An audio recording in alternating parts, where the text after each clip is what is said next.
ಎಲ್ರಿಗೂ ನಮಸ್ಕಾರ ಸ್ನೇಹಿತರೆ. ಮತ್ತೊಮ್ಮೆ ನನ್ನ ಚಾನಲ್ಗೆ ನಿಮ್ಮೆಲ್ಲರಿಗೂ ಆತ್ಮೀಯವಾದ ಸ್ವಾಗತ ಸ್ನೇಹಿತರೆ. ಅಧಿಕ ಮಾಸ ಈ ವರ್ಷ 2026ರಲ್ಲಿ ಅಧಿಕ ಮಾಸ ಬಂದಿದೆ. ಈ ಅಧಿಕ ಮಾಸವು 3 ವರ್ಷಕ್ಕೆ ಒಮ್ಮೆ ಬರುತ್ತದೆ. ಹಾಗಾದರೆ ಅಧಿಕ ಮಾಸ ಅಂದರೆ ಏನು, ಯಾಕೆ ಈ ಅಧಿಕ ಮಾಸ ಬರುತ್ತೆ, ಹಾಗಾದರೆ 2026ರಲ್ಲಿ ಅಧಿಕ ಮಾಸ ಯಾವಾಗ ಪ್ರಾರಂಭವಾಗಿ ಯಾವಾಗ ಮುಕ್ತಾಯವಾಗುತ್ತದೆ, ಅದಕ್ಕಿಂತ ಮುಂಚೆ ಅಧಿಕ ಮಾಸದಲ್ಲಿ ನಾವು ಪೂಜಾ ತಯಾರಿಯನ್ನು ಯಾವ ರೀತಿ ಮಾಡಿಕೊಳ್ಬೇಕು, ಯಾಕಂತಂದರೆ ಅಧಿಕ ಮಾಸದಲ್ಲಿ ಮಾಡುವಂಥ ಪೂಜೆಗೆ ನಾವು ಬೇರೆ ದಿನಗಳಲ್ಲಿ ಮಾಡುವಂಥ ಪೂಜೆಗಿಂತ ಅಧಿಕವಾದ ಫಲ ಅನ್ನೋದು ಸಿಗುತ್ತದೆ ಅಂತ ನಿಮ್ಮೆಲ್ರಿಗೂ ಗೊತ್ತಿರೋ ವಿಷಯ. ಹಾಗಾಗಿ ಈ ಒಂದು ಅಧಿಕ ಮಾಸ ಅಂದರೆ ಏನು, ಯಾವಾಗ ಪ್ರಾರಂಭವಾಗಿ ಯಾವಾಗ ಮುಕ್ತಾಯ ಆಗುತ್ತದೆ, ಅಧಿಕ ಮಾಸಕ್ಕೆ ನಾವು ಯಾವ ರೀತಿ ಪೂಜಾ ತಯಾರಿಯನ್ನೆಲ್ಲ ಮಾಡಿಕೊಳ್ಬೇಕು, ಯಾವೆಲ್ಲ ವಸ್ತುಗಳನ್ನ ಸಿದ್ಧಪಡಿಸಿ ಇಟ್ಕೊಳ್ಬೇಕು ಅನ್ನೋದನ್ನು ಇವತ್ತಿನ ವಿಡಿಯೋದಲ್ಲಿ ಸಂಪೂರ್ಣವಾಗಿ ತಿಳಿಸ್ಕೊಡ್ತಿದ್ದೀನಿ ಸ್ನೇಹಿತರೆ. ವಿಡಿಯೋವನ್ನು ಪೂರ್ತಿಯಾಗಿ ನೋಡಿ, ಆದಷ್ಟು ವಿಡಿಯೋವನ್ನು ಶೇರ್ ಮಾಡಿ ಸ್ನೇಹಿತರೆ. ಮೊದಲಿಗೆ ಅಧಿಕ ಮಾಸ ಅಂದರೆ ಏನು, ಯಾಕೆ ಬರುತ್ತದೆ ಅನ್ನೋದನ್ನು ತಿಳ್ಕೊಳ್ಳೋಣ ಬನ್ನಿ ಸ್ನೇಹಿತರೆ.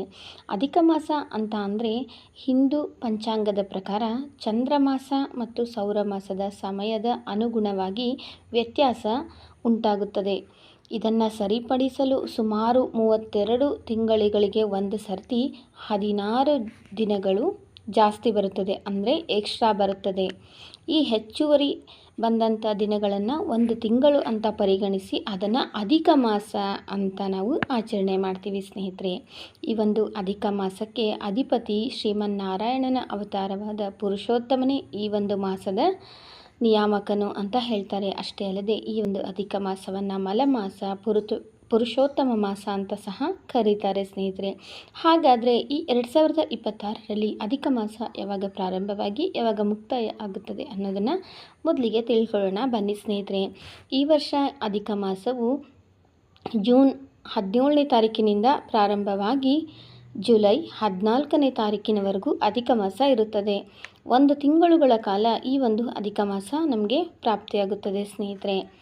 ಈ ಒಂದು ಅಧಿಕ ಮಾಸಕ್ಕೆ ನಾವು ಯಾವ ರೀತಿ ಸಿದ್ಧತೆಯನ್ನು ಮಾಡ್ಕೊಳ್ಬೇಕಂದ್ರೆ, ಮೊದಲಿಗೆ ನಾವು ಮನೆಯನ್ನೆಲ್ಲ ಕ್ಲೀನ್ ಮಾಡ್ಕೊಳ್ಬೇಕು. ಮನೆಯಲ್ಲಿ ಬೇಡದೇ ಇರುವಂಥ ವಸ್ತುಗಳನ್ನೆಲ್ಲ ಹೊರಗಡೆ ಹಾಕಿ, ಮನೆಯಲ್ಲಿರುವಂಥ ಜಾಡನ್ನೆಲ್ಲ ತೆಗೆದು ಮನೆಯನ್ನು ನಾವು ಹಬ್ಬಕ್ಕೆ ಯಾವ ರೀತಿ ಕ್ಲೀನ್ ಮಾಡ್ಕೊಳ್ತೀವಲ್ಲ ಅದೇ ರೀತಿ ಈ ಒಂದು ಮನೆಯನ್ನು ಕ್ಲೀನ್ ಮಾಡಿಕೊಂಡು, ಪೂಜಾ ದೇವರ ಮನೆಯನ್ನೆಲ್ಲ ಕ್ಲೀನ್ ಮಾಡಿಕೊಂಡು, ಪೂಜಾ ಸಾಮಗ್ರಿಗಳನ್ನ, ವಿಗ್ರಹಗಳನ್ನ, ದೇವ್ರ ಫೋಟೋಗಳನ್ನೆಲ್ಲ ಕ್ಲೀನ್ ಮಾಡಿಕೊಂಡು, ದೇವ್ರ ಪೂಜೆಗೆ ಬೇಕಾದಂಥ ಮುಖ್ಯವಾದ ವಸ್ತುಗಳನ್ನೆಲ್ಲ ನಾವು ಮುಂಚೆನೇ ತಂದಿಟ್ಕೊಳ್ಬೇಕಾಗುತ್ತದೆ. ಯಾಕಂದರೆ ಅಧಿಕ ಮಾಸದಲ್ಲಿ ಮಾಡುವಂಥ ಪೂಜೆಗೆ ನಾವು ಬೇರೆ ದಿನಗಳಲ್ಲಿ ಮಾಡುವಂಥ ಪೂಜೆಗಿಂತ 100 ಪಟ್ಟು ಹೆಚ್ಚಿನ ಫಲ ಅನ್ನೋದು ಪ್ರಾಪ್ತಿಯಾಗುತ್ತದೆ ಸ್ನೇಹಿತರೆ. ಹಾಗಾಗಿ ಇಷ್ಟನ್ನೆಲ್ಲ ನಾವು ತಯಾರಿ ಮಾಡಿಕೊಳ್ಳೇಬೇಕಾಗುತ್ತದೆ. ತುಪ್ಪದ ಬತ್ತಿಗಳು, ದೇವ್ರ ದೀಪ ಹಚ್ಚೋದಕ್ಕೆ ಎಣ್ಣೆ, ಹಾಗೆ ಊದಿನ ಕಡ್ಡಿ ಇವೆಲ್ಲವನ್ನು ತಂದಿಟ್ಕೊಳ್ಬೇಕು. ಅರಿಶಿನ, ಕುಂಕುಮ, ಗಂಧ, ತುಪ್ಪದ ಬತ್ತಿಗಳು, ಅಕ್ಷತೆ ಮತ್ತು ದೀಪ ಹಚ್ಚೋದಕ್ಕೆ ಬತ್ತಿಗಳು, ಮತ್ತು ಆಮೇಲೆ ತುಳಸಿ ಜಪಮಾಲೆಯನ್ನು, ವಿಷ್ಣು ಸಹಸ್ರನಾಮದ ಬುಕ್ಕನ್ನು,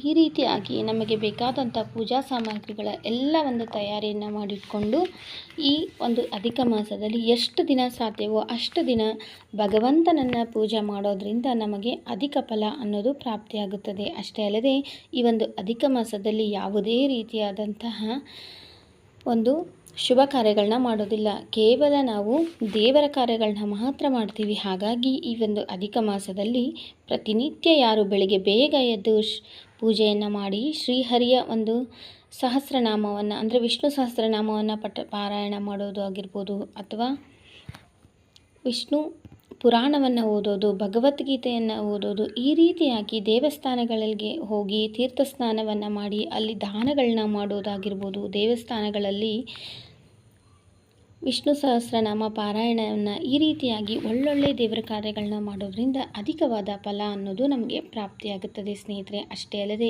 ಅಧಿಕ ಮಾಸದಲ್ಲಿ ಮಾಡುವಂಥ ಯಾವುದೇ ಒಂದು ಕಾರ್ಯವಾದರೂ ಅದಕ್ಕೆ ಅಧಿಕ ಫಲ ಅನ್ನೋದು ಪ್ರಾಪ್ತಿಯಾಗುತ್ತದೆ. ಹಾಗಾಗಿ ಈ ಅಧಿಕ ಮಾಸದಲ್ಲಿ ದಾನಗಳನ್ನು ಸಹ ಮಾಡಬೇಕಾಗುತ್ತದೆ. ಅದರಲ್ಲೂ 33 ಸಂಖ್ಯೆಯಲ್ಲಿ ದಾನಗಳನ್ನ ಮಾಡಬೇಕಾಗುತ್ತದೆ ಸ್ನೇಹಿತರೆ.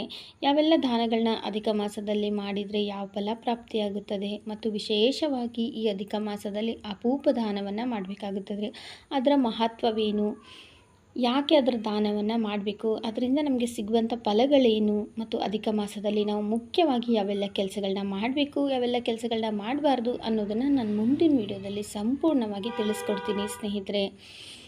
ಆದಷ್ಟು ಈ ವಿಡಿಯೋನ ಎಲ್ರಿಗೂ ಶೇರ್ ಮಾಡಿ, ಇಷ್ಟ ಆದರೆ ಲೈಕ್ ಮಾಡೋದನ್ನು ಮರಿಬೇಡಿ. ಮತ್ತೊಂದು ಒಳ್ಳೆಯ ಮಾಹಿತಿಯೊಂದಿಗೆ ನಾನು ಮತ್ತೆ ಸಿಗ್ತೀನಿ.